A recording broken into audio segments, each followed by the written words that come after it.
You ever noticed when something happens somewhere in the world, a war, terrorist attack, an oil spike, a financial panic, within about 10 minutes, everybody's staring at the White House?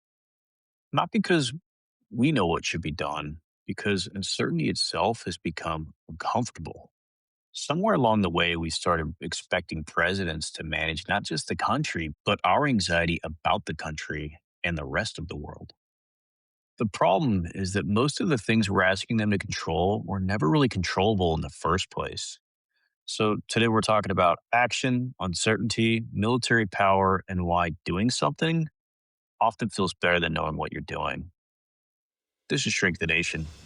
Let's go.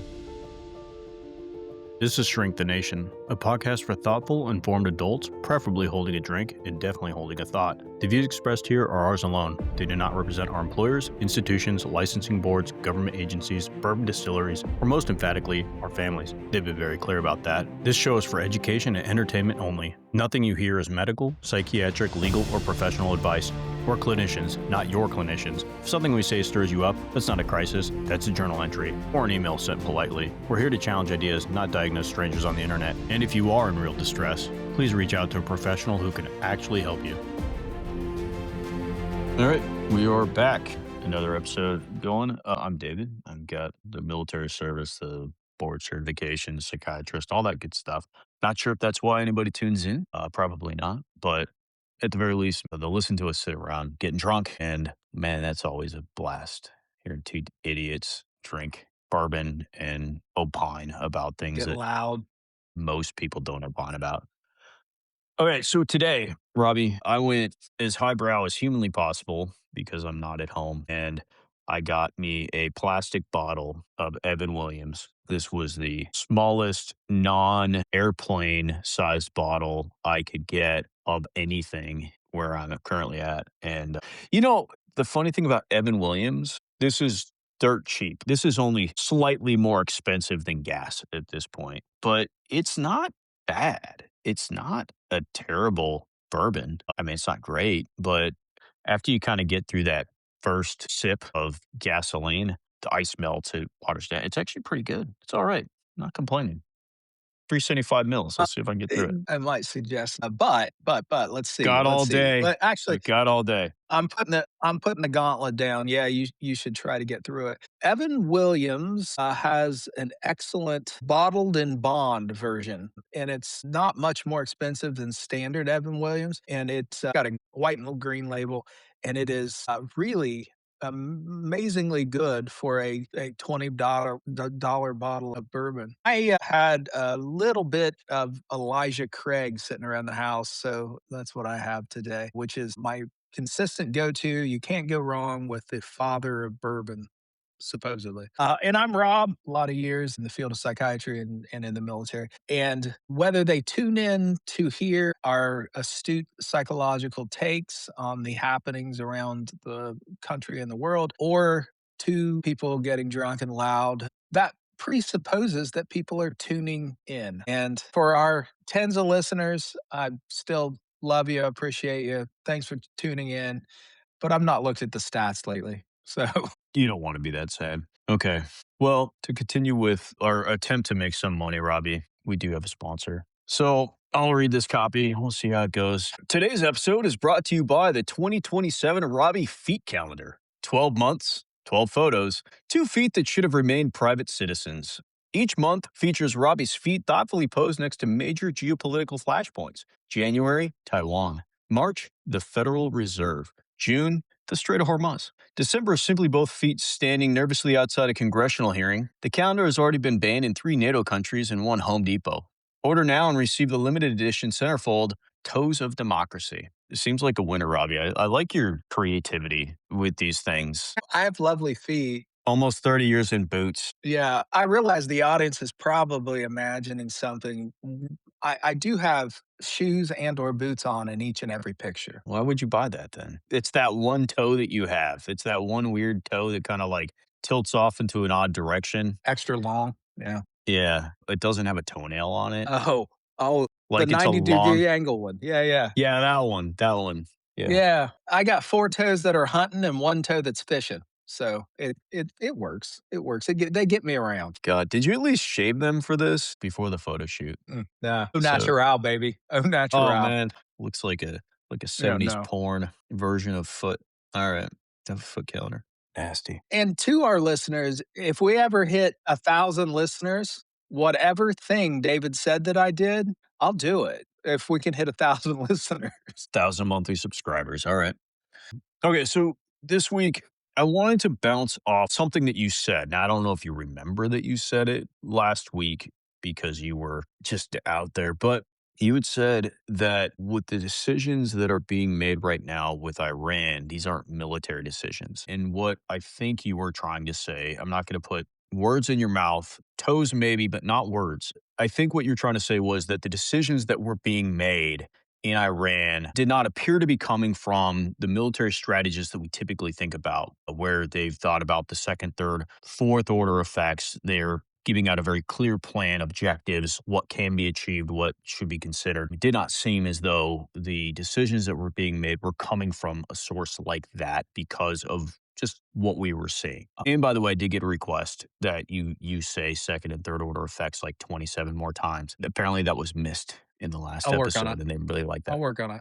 I'll try to Excellent. slip them So in. now with that context, so the thing I wanted to maybe talk about and talk deeper about at this point would be Donald Trump won the election with this America First promise that there would be no new wars, that everything that he did was going to be hell bent on making everything about America. We're seeing economically that's not really the case. I mean, he's got a Trump first perspective for sure. Everything he's doing seems to be enriching him. But the idea of not getting into these foreign engagements, how many countries has he attacked at this point? Seven or eight or something like that. Here's a good statistic for you, David.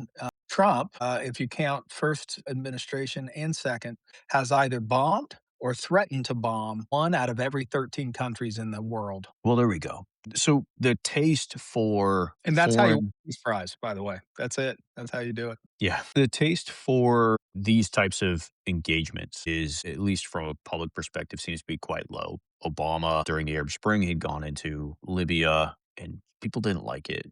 Obviously, we were just in a 20 plus year war in the Middle East. People didn't like it. But this keeps happening.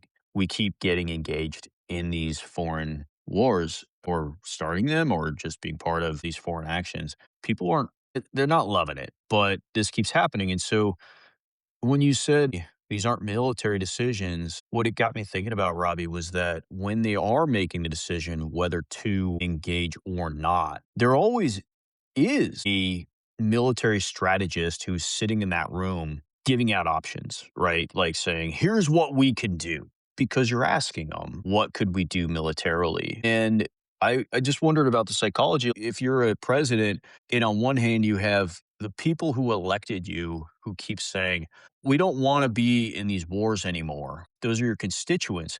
But you're also sitting in the room with a very impressive human being, not now, but in the past. You had somebody who had achieved the rank, 4-star general, a 4-star admiral who was the chairman of the Joint Chiefs of Staff. You had a Secretary of Defense who was incredibly competent in that world, not now. But saying, here's what we can do. The psychology of trying to make that decision. I mean, the people are saying, we don't want anything, but they're not giving options, right? We don't want any piece of that. But then you have these people who are really competent, not now, that are giving you options. What's that like? I've never sat in a room with a 4-star general. I've been around some generals, 1-star, 2-star, really impressive people. What kind of pressure is that? That's what I want to talk about. I can speak toward the pressure downstream, like when you're in a room with a 4-star, the pressure as someone who is not a 4-star. I cannot necessarily speak toward maybe what you're really curious about, which is the gravitas that they bring. Actually, maybe I can speak to the gravitas. These are Can you speak to impressive. second and third order effects? I'm gonna do my best. So I had that special Maker's Mark, and I was struck by how impactful it was. It was a very high alcohol content bourbon, and I should have anticipated that. That was my first time with it. It was new to me. We were getting to know one another. And yeah, it hit much harder than the average bourbons that I tend to drink, which are around 80, 85. And this one, I think, was 110 ish. So it punched me hard. It hurt. And I did feel it the next day too. So I can't speak to gravitas, and I can speak to at least the second order effect. I don't know about the third on this one, but the second order effect Shameful. of Shameful. yeah, these are remarkable humans, and when you do the math on this, I mean, if you look at, I'll just speak toward the army. There's 1.5 million soldiers, and there's well less than 300 total generals, all stars.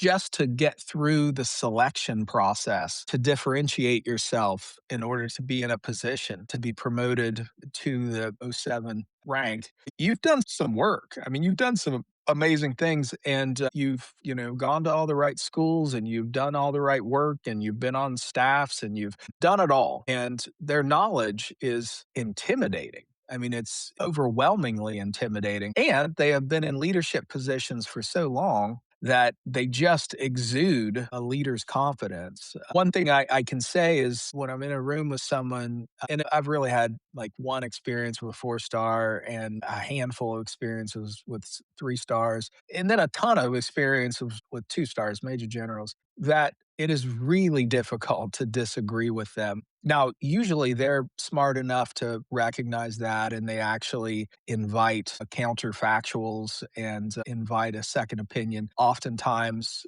when decisions are being made, someone's actually assigned to be the red team and to shoot down these ideas, shoot them down, shoot them down, shoot them down, be brutal. So there's systems kind of built in, I guess, to account for that. Now, what you're talking about is in the situation room or whatever with the president. And I do have to think that, particularly now, with the group that are surrounding our president, there's nobody that offsets the gravitas of these generals. I would think there's nobody that has knowledge that they're confident enough. They might have false confidence, but they don't really have knowledge that would allow them to be confident enough to maybe argue against or oppose. And what I was saying last week is that the military really is and has been over the 250 years, closing in on 51 years of the Army, we'll say.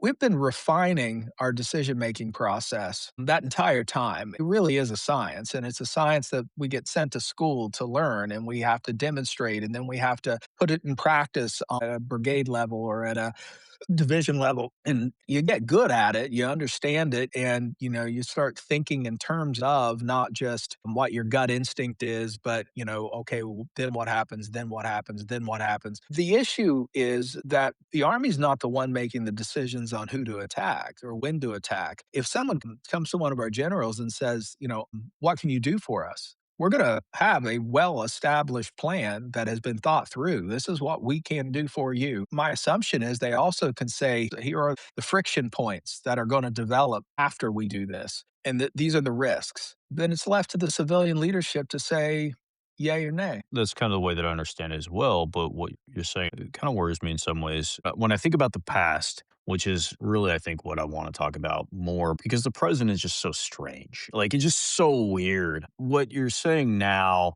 and when you think about what the situation room must look like today, it worries me because you have somebody with so much knowledge, so much time and effort from strategists, from intel people to be able to say, here are the second and third order effects, and this is what we should consider when going into a battle. The fact that it just appears to be ignored. And it's hard to say, maybe not even ignored or just not heard in the first place, because Donald Trump is not famously known for paying attention to these like security briefings or anything like that. And so when the question is asked, like, can we do this thing? And the answer is yes, we can. Here's the nuance of it. I would assume what is heard, I don't know, would be the yes, we can. And then everything else is ignored. But that's now. So that's scary. It's scary. And the fact that we're looking at this and going, wow, these are not decisions that probably were made at this point from military leaders, but the bastardized version of them saying yes and then just following the orders that are given to them, because the military is very good at that. But when you think about the past, in these situations where you do have a president who has little to no experience in the military world. And you're asking somebody who has nothing but. They've gone to all the schools. They are leaders as far as the definition of leadership goes. The access to the knowledge, the access to the intel, the access to the strategy, everything they could possibly imagine from a military perspective, they have access to. They've considered the alternatives. They've had people tell them these are the friction points and this is what we shouldn't do. And so they're presenting just one of the most well thought out plans ever to somebody who's saying, well, what are our military options? How fucking hard would it be not to go in that direction when the alternative is, well, we could do nothing, even if that's why you were elected? I mean, the pressure's got to be immense. Well, let's go backwards to the Situation Room. My assumption is that in a decision such as that in the past, you would have had, and you've mentioned, so there would have been the president, potentially even the vice president. There would have been the Secretary of State. There would have been the Chief of Staff. There would have been Secretary of Defense and the Chairman of the Joint Chiefs, and then whatever other experts for whatever decision they're making. So they're going to probably bring in, undersecretaries or somebody who has a specific expertise. And I guess I'm stuck because I can't really speak toward how they're doing it now. I don't know who was included in these decisions. What I can say is that we have a Secretary of State that seems very focused on positioning himself for a political future. It just also turns out that he's also the chief of staff. How that works, I don't know. I think next week he might become the Secretary of Agriculture too. Why not? Let's just, you know, I mean, if you're not doing any of the jobs, you can have all the jobs. You can Why do them not? all. Yeah. I mean, when the job is to not do the job, it does make it a little bit easier. Yep. Give me titles. We've got that. Then we have a Secretary of Defense that has very little in the way of either military experience or geopolitical experience. Or knowledge, to be honest. IQ points. IQ and GABA receptors are different things, Robbie. I don't want to belittle the man and say he's stupid because I don't know that he's stupid. And then, of course, the chairman of the Joint Chiefs, I imagine, is involved there. So, and then they might have, the combatant commander from whatever theater piped in from the theater. And I would say that probably has created a bit of a dynamic mismatch because one would assume that under normal circumstances, say the Secretary of State would be aggressively arguing for a political or a diplomatic solution to whatever problem is being perceived. So one does wonder if they're considering the full scope of options. And there is something very satisfying about breaking shit. It's definitive. Any action at all, to have action, whether it's good or bad. I mean, I think Donald Trump would be one of the first people to tell you that any exposure is good exposure, right? Just to be in the news keeps your name in the news. But again, we're in such a weird outlier time that everything's up in the air. I would be surprised if Donald Trump went into any room and gave a shit what anybody's telling him if it doesn't completely align with what he's already thinking. So it wouldn't matter who is presenting that information. But I really want to talk more about our past. Why would somebody like Obama have made the decision during the Arab Spring to continue to try to do a regime change within Libya at that point? I've definitely heard people from within his administration who would say that was a mistake.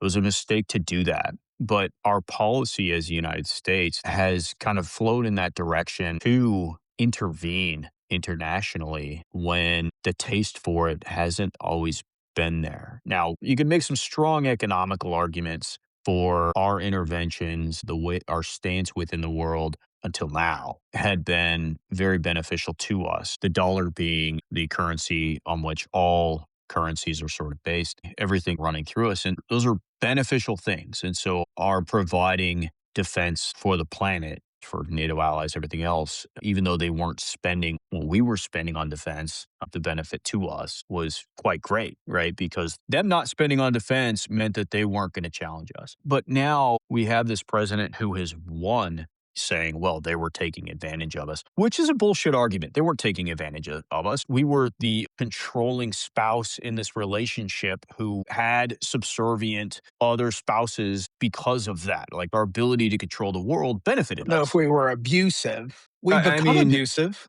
well, We okay, we were weren't. well, no, That well, was part of the abuse power of it.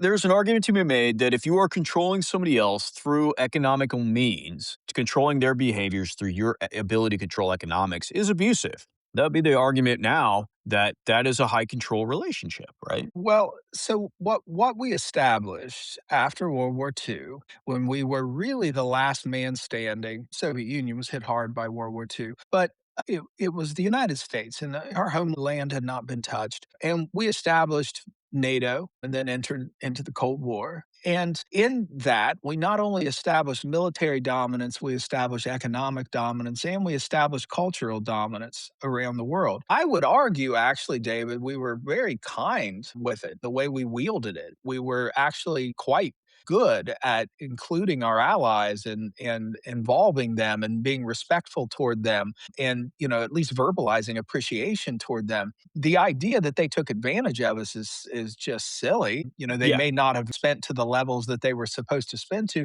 but they didn't take advantage of us. We actually, through kindness, or at least verbalized kindness, public appreciation, they ended up bending to our will. They had to be deferential to us. It put us in a position of great authority, which, anyone who looks at the last 80 years would say, hey, it worked. We we were and still are economically dynamic country that has led the world gross domestic GDP, product, GDP. I get it. GDP, Uh, GPD, I PDG.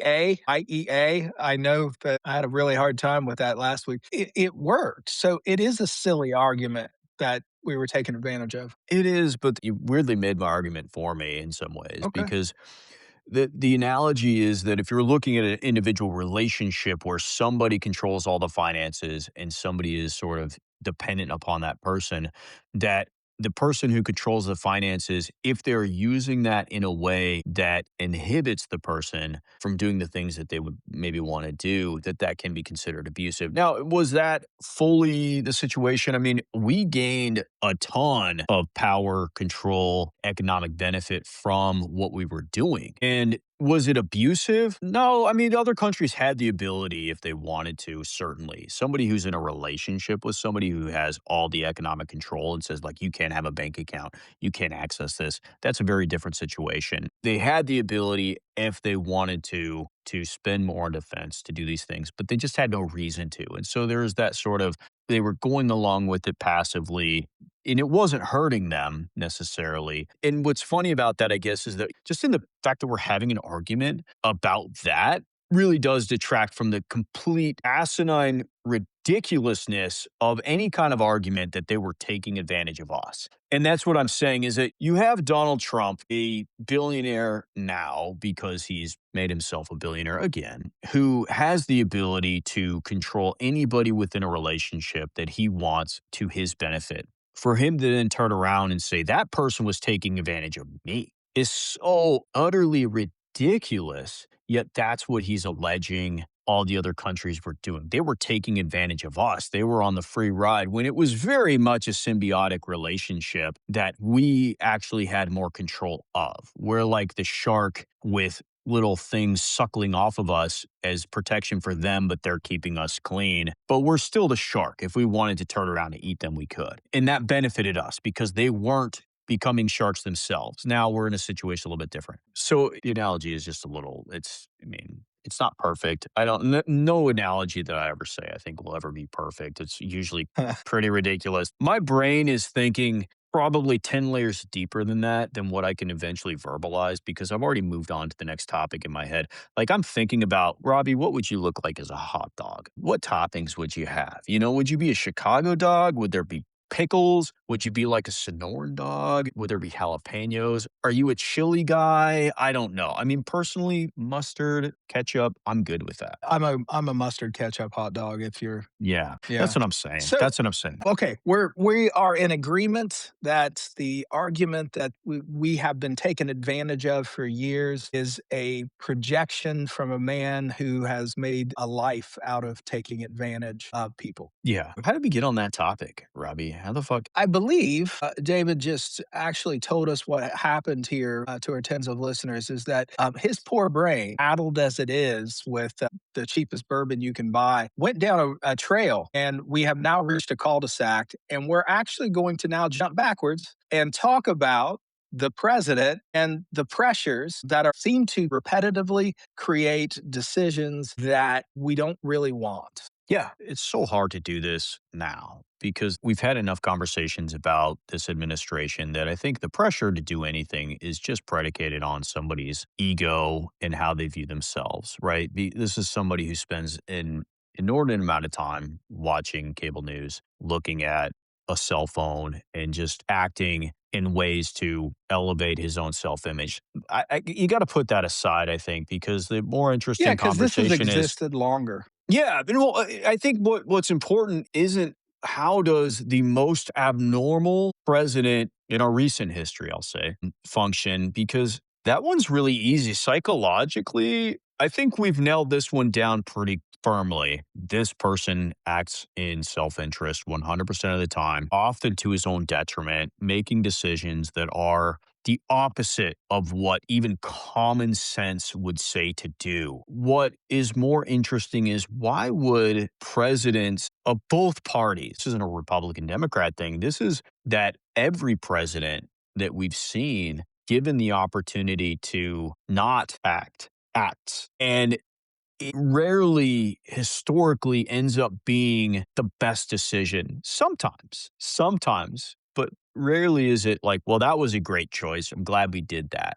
Why? Because there's something called action bias, and there's this fantasy that history is waiting for a strong man to grab it by the collar, and most of the time history is a drunk bear in a dark room. That some shit goes down, and action bias says we have to do something now.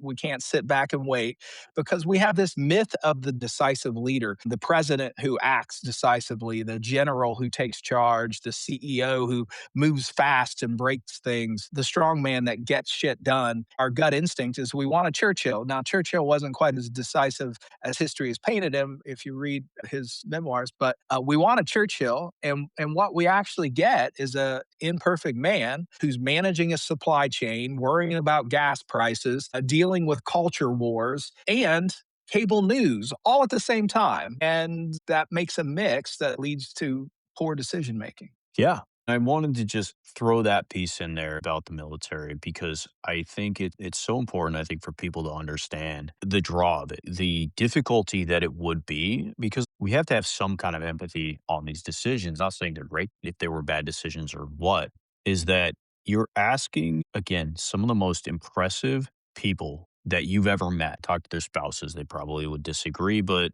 you talk to my spouse, she would disagree too. Yeah. Now, granted, talk to you, you disagree, but you're talking about somebody who doesn't know them that intimately. So somebody who is asking for a professional opinion on what are the options. And you're only asking them specifically about what can be done. What could we do? And as you keep saying, and I agree with you, and hopefully most people would agree with you outside of probably Russia or China, but we do have the most impressive military of all time. And so when you're saying, if we took this thing out on the open road and opened it up, what could it do? And you're saying we could do 0 to 60 in 2 seconds. We do it 210 miles per hour with this bad boy if we need to. And they're right. But you're getting it from somebody who can say that with authority, who can say that with conviction, who can say that with a confidence that you rarely experience in life. How fucking hard would it be to say, wow, that's awesome. We could take that out and really take it for a spin. Well, maybe we shouldn't because this dude over here thinks that might be a bad idea. Right. We could do it, but the speed limit's 45. So if we do it, there are consequences. I think that's a very reasonable psychologic factor is that you do have someone who's very competent with a well developed plan as to what they can accomplish. I think There's those other factors, and particularly as if you're sitting there as the president and you're spinning a lot of plates, and there's all these pieces, public perception and the political reality and how this will poll and the ambiguity of doing nothing, even if you're doing something. I mean, behind closed doors, they're talking it through. They're probably developing their red lines as to when we hit this juncture, we have to act. They're probably developing the plans for those red lines, but they're not jumping to an immediate action. It's America, baby. We have a bias toward kinetic certainty. That's what we do. So restraint is not very photogenic. No one writes a book about restraint. The folks that get books written about them were those decisive men who just, as a probably partially luck, the situation worked out for them. But when a problem arises, there is an action bias. And as a country, we have a bias toward kinetic certainty. And that's where you get stuff. In my life, I'm perpetually frustrating the people around me because they bring problems. They want immediate solutions. And I tell them that there is no problem that will not solve itself on a long enough timeline and make them leave. Now, I've taken the problem in. I'm thinking about it. It goes down on my problem list, but I'm going to let it play out a little bit before I jump in the first 15 seconds that the problem's identified. Hopefully, to give people kind of a peek behind the curtain on the way that we think as psychiatrists, as people who get presented with problems all the time, is that perspective of sometimes problems are more problems because you're building them up into problems. And so the action can have much worse downstream consequences trying to repair the problem than just understanding that, well, maybe the problem is only a problem because you want it to be.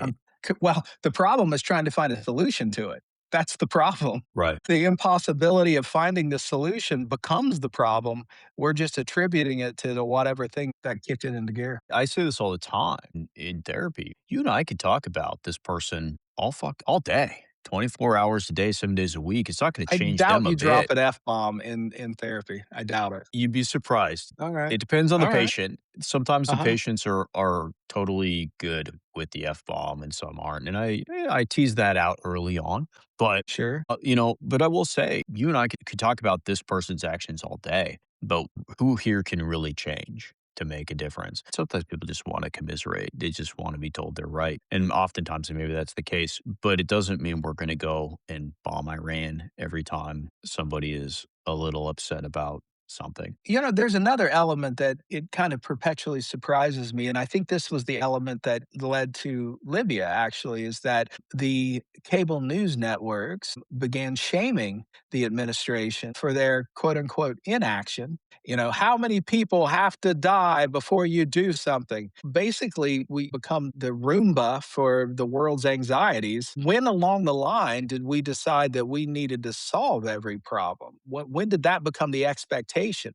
When did we start making presidents transitional objects a weighted blanket with the nuclear codes? When did we do that? And if that's the expectation, that if there's a problem someplace in the world and the cable news starts, basically shaming, it's going to force decisions.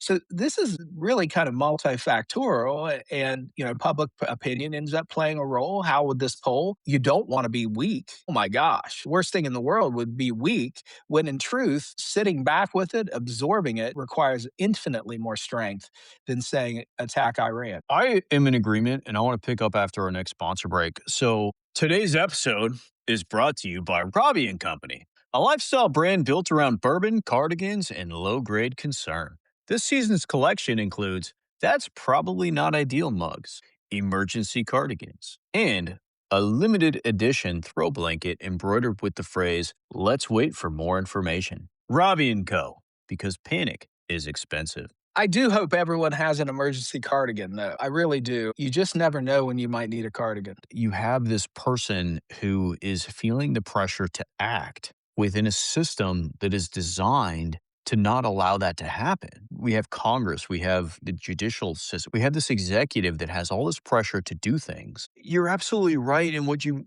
make me think about, Robbie, is this fact that we have a system that creates this pressure, this anxiety upon the executive branch to do something in these situations. But it lives within this bigger system that includes a judicial branch, it includes a legislative branch, and their entire designed is to not allow rapid, thoughtless decisions to be made, to not allow action when thoughtfulness should take over. It purposefully creates a friction to slow things down. And I really think that the change that we're seeing now, as opposed to what we've been used to in the past, is that one, because information travels so quickly in a way that it just never did before, people want action. I won't even order something on Amazon if I can't get it later that day. If it's like, you got to wait 3 days for this thing, fuck you. I will go to someone else. I will pay $3 more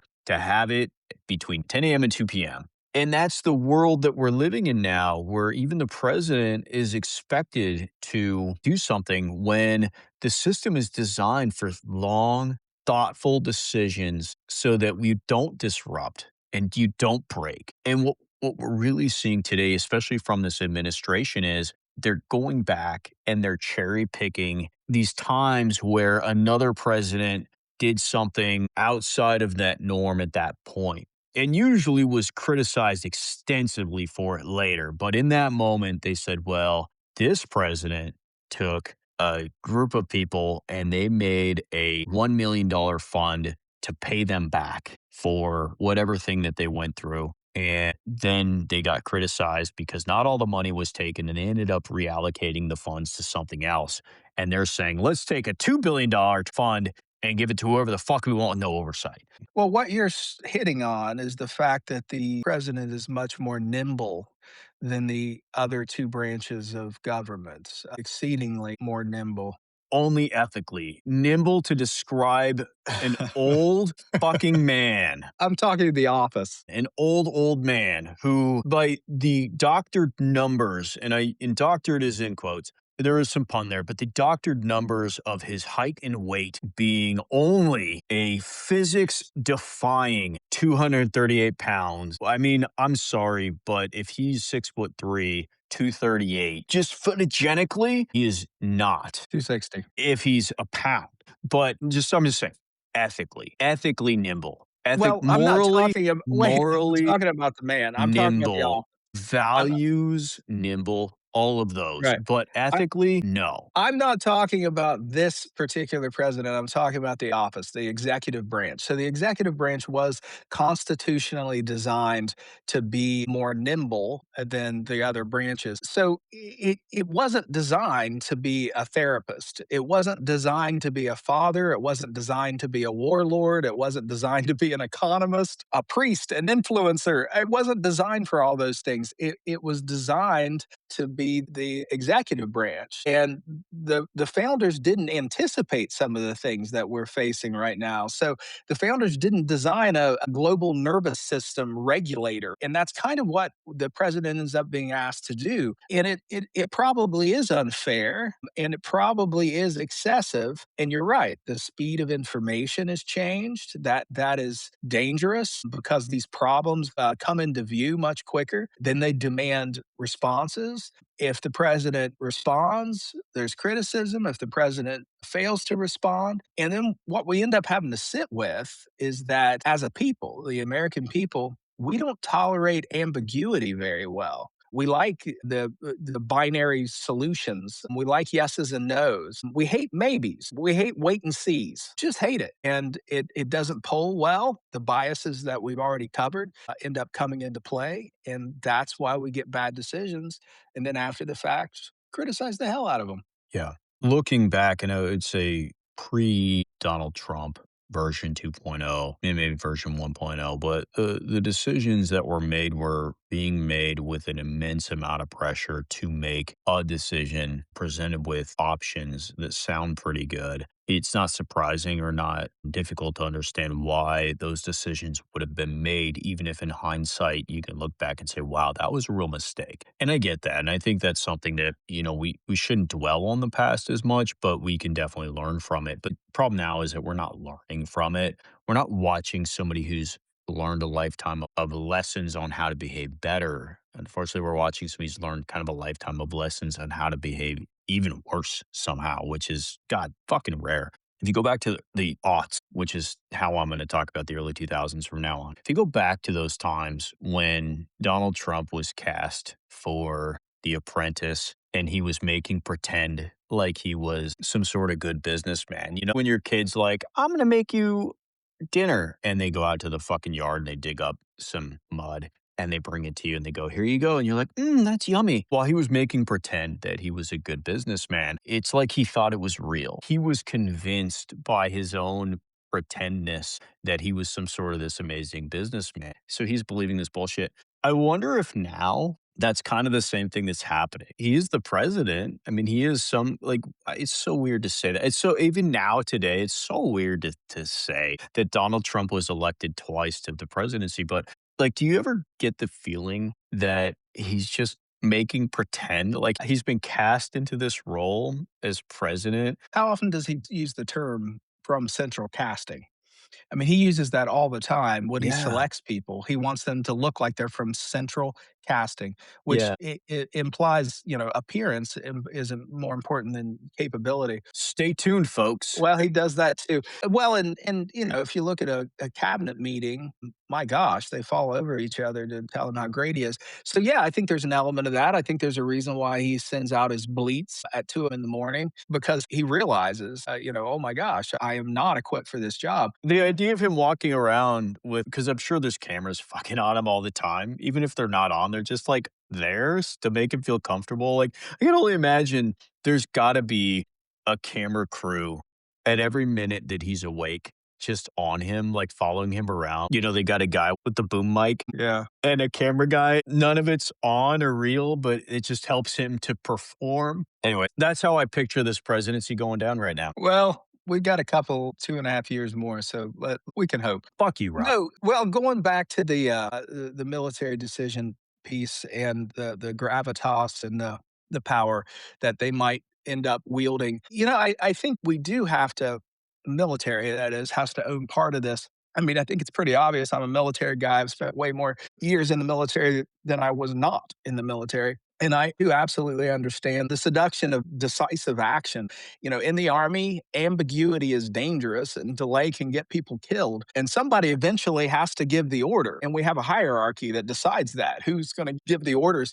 I think the important thing, though, is to remember that governance is not a battlefield and foreign policy is not just command and control. We keep applying these battlefield instincts to systems that run on consent and legitimacy and patience and history. And that's where we keep getting stupid. What I find interesting about everything that we're seeing right now is that somehow, maybe we should give credit to this administration. And I keep saying that because I do maybe secretly hope that at some point we'll patch up the rat holes that exist within our government to make sure that we don't ever see anything like this again. But what's interesting is that, as I said before, Donald Trump ran on this America First agenda that was really popular. But now that it's so clear that that's not what his agenda is, you're starting to see people come out from all sides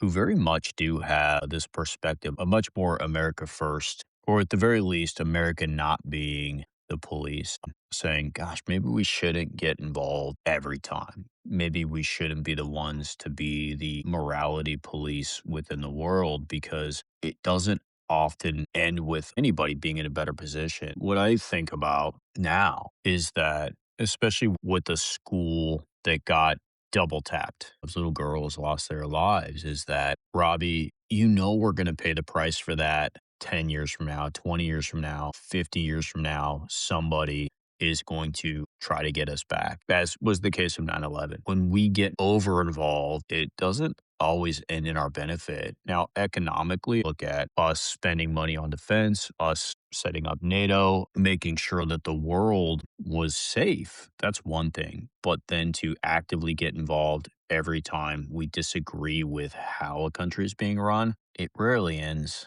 in something that helps us. There's so many things that we could probably do differently that don't involve just bombing the fucking bejesus out of a country.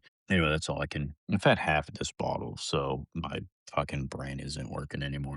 You're tapped out. Oh, I'm not tapped out. We could opine fucking all day. You and I could cogitate. We could come up with some interesting things, but not before Oh God. another sponsor. So today's episode is sponsored by Robbie's Foot Awareness Foundation, a nonprofit dedicated to raising awareness of an issue nobody previously knew existed.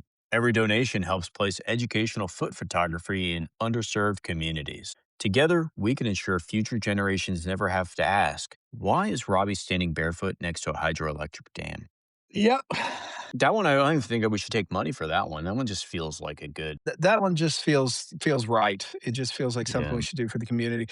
it should. And again, we hit that 1,000 mark. Our listeners get to say which one of these things I do. Did we resolve anything today? Have we understood Negative. anything better today? You know what I'm actually walking away from it is that all criticisms of current administration aside, the reality is that this job, the president, is kind of impossible, and it's actually grown well beyond what the founders probably anticipated, and that's just the changes in the world, the changes in media, the threats that exist, and the immediacy of the threats that exist because the tools of war have changed so dramatically that we have an action bias. And when these problems present themselves, the military is a very seductive option because they do offer some immediacy that looks strong. I just wish we would maybe look at history a little bit more. Yeah. And maybe that is the takeaway. I don't want to sit here and say that every decision that was made was the right decision. It maybe wasn't the best decision, but to be able to identify the fact that any one of us probably would have made a similar decision. A big part of that is just the fact that you're asking a hammer what to do with nails. What should we do with them? Of course, they're going to give you a great military plan. That's their job. We would expect no less from our military to be able to give a thoughtful, well formed opinion on how to go about something. But it just doesn't always mean that that's the right decision. It's a seemingly good option. We had a long discussion about it, but that was just something that, I hear coming up and it got me thinking about that. So anything else? Speaking of hammers and nails, I think we hammered every single nail into this particular coffin. I agree. Do you have any prescriptions? Yeah, just more focused on, I guess, what I was saying. The American public must distinguish between ambiguity and making my nervous system stop screaming. That we have to be able to sit with ambiguity. We have to be able to tolerate the fact that there's no easy decisions and no easy solutions to some of these problems. When you're sitting at your dinner table and you're opining about what you would do, it's so easy until the weight of the responsibility is on you. So I think we have to get in the habit of granting a little more grace to the president in terms of these decisions. I also know we won't, but it would help. Pause for dramatic interpretation. Okay, this is more of a PSA than anything else, but if you find yourself checking the president's facial expression to determine whether the world is stable, you may be experiencing presidential dependency syndrome. So ask your local mayor if democracy is right for you. We really need to spend less time thinking about what the president thinks. Before we totally close this, I do want to give an update to the tens of listeners that are sitting on the edge of their seat based on our episode from last week, in which I mentioned the IEA, although I kept messing it up. And that's thanks I to think you said that at the beginning, but you never yeah, repeated and that. then And I thought that I was it, for some hilarious. reason to my mouth, EIA is easier, but it's IEA, International Energy Agency. At any rate, I had made reference to a report that was going to be released this past week, and it was on the 28th. And what I was saying then was that this is going to give us a glimpse of just how much our inventories are being drained.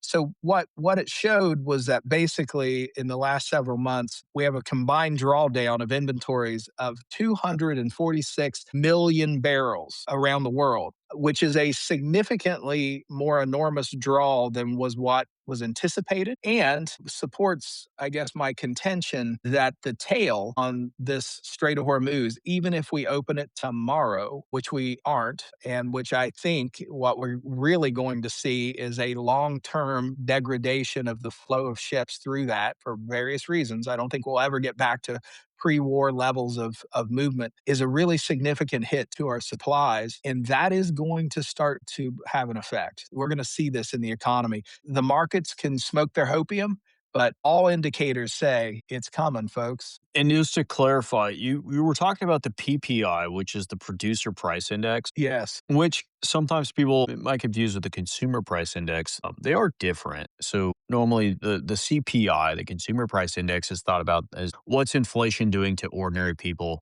whereas the PPI is what are businesses paying or charging upstream. So they're different. You were talking about a real thing, though anybody who was listening to you may have been confused. Probably, Yeah. yeah. And I did learn an important lesson that the Maker's Mark version that is considered the best sipping bourbon is actually quite good. It is. That extra alcohol gives it a little character. Not an alcohol I'll ever drink on this show again. Oh, don't say that. We had a good time. Uh, I had a great time. Okay. Well, for everyone who's still around, we really do appreciate. We love you. Thank you so much. You give us a reason to do this, and I don't know that we otherwise have a fucking reason to do this. So keep listening, keep sharing. If eventually it'll probably just come down to Robbie's mom, who we love very much. I've never Deeply. met, but I do. Yeah. I appreciate her so much. Thanks, Mom. But that's it. Yeah. Share with anybody who wants a thoughtless way to think about thoughtful things. And that's it. So I think we'll cue up that music and we are out. But before we go, pre orders are now available for the 2027 Robbie calendar 12 months, 48 toes, one nation under moderate concern. How does 12 months